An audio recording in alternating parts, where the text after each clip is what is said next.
ఇలా హిందూ ధర్మం గురించి తెలుసుకోవడం అనేక మంది హేళనగా మాట్లాడే పరిస్థితి. హిందూ దేవుళ్ళ గురించి, హిందూ ధర్మం గురించి, మన సనాతన ధర్మం గురించి హేళన చేసే పరిస్థితి. ఇటువంటి పరిస్థితులు నాకు ఒక పాట గుర్తొస్తే శ్రీవారి గీత గుర్తొస్తాను నాకు.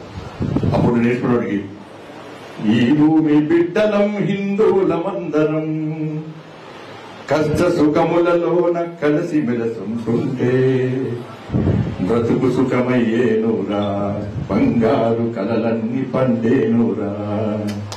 ఈ భూమి బిడ్డలం హిందువులమందరం కష్ట సుఖములలోన కలిసి మెలసుంటుంటే బ్రతుకు సుఖమయ్యేనురా, బంగారు కలలన్నీ పండేనురా.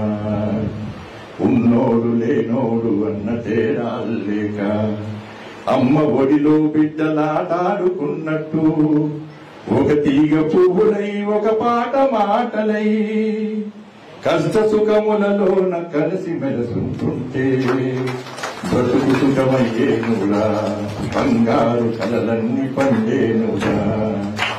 శృతిలేని పాటలా మతిలేని మాటలా ఎంత గొంతెత్తితే ఏమి లాభమురా.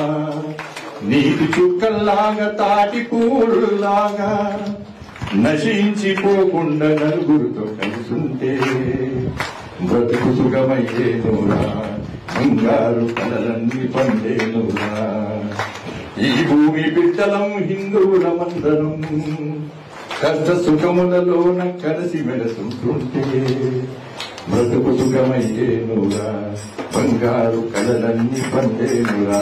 భారత్ మాతకి జై శ్రీరామ్.